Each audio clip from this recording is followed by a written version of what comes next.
बानो के साथ कोई बहुत बड़ी अनहोनी हो गई है और शायद वो अब इस दुनिया में नहीं रही। लेकिन यहाँ कहानी में एक बहुत बड़ा ट्विस्ट है जो प्रोमो में भी छुपाया गया है। बानो असल में मरी नहीं है, बल्कि वो अपनी जान बचाकर हवेली से बहुत दूर निकल चुकी है।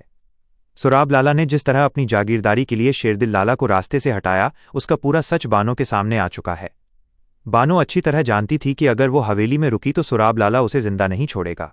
इसीलिए वो रात के अंधेरे में नौकरानियों के कमरे वाले पिछले रास्ते से भागते हुए सीधे ऊंचे और पथरीले पहाड़ों की तरफ निकल जाती है।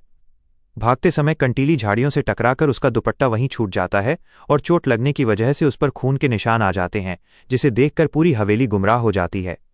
अब एपिसोड 18 में आप देखेंगे कि बानो इन सुनसान और अनजान पहाड़ियों में भूख, प्यास और डर के मारे बदहवास दौड़ रही है। गहरी चोट और मानसिक सदमे की वजह से उसकी हालत बिगड़ती चली जाती है और आखिरकार वो एक पहाड़ी रास्ते पर बेहोश होकर गिर पड़ती है। पूरी हवेली जहां उसे मरा हुआ समझ रही होगी, वहीं पहाड़ों में बानो की जिंदगी का एक नया अध्याय शुरू होने वाला है। तभी वहां एंट्री होगी एक नए और रहस्यमयी किरदार की, यानी एक बुढ़ी औरत की। यह बुढ़ी औरत इन पहाड़ों में अकेली रहती है। जब वो बानो को इस तरह खून से लथपथ और बेहोश देखती है तो उसका दिल पिघल जाता है। वो बुढ़ी औरत पूरी हिम्मत जुटाकर बानो को सहारा देती है, उसे उठाती है और धीरे धीरे पहाड़ों के बीच बनी अपनी छोटी सी कुटिया में ले आती है। कुटिया में लाकर वो औरत बानो के जख्मों को साफ करती है और पहाड़ी जड़ी बूटियों का लेप लगाकर उसका इलाज शुरू कर देती है। वो दिन रात बानो की तीमारदारी करेगी ताकि उसकी जान बचाई जा सके।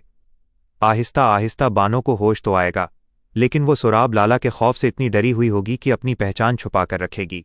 यह मोड़ दर्शकों का ध्यान पूरी तरह खींचने वाला है, क्योंकि ये बुढ़ी औरत आगे चलकर बानो की सबसे बड़ी ढाल बनने वाली है। तो दोस्तों, क्या सरबुलंद अपनी बानो को कभी ढूंढ पाएगा? कमेंट में अपनी राय जरूर दें और चैनल को सब्सक्राइब करना न भूलें।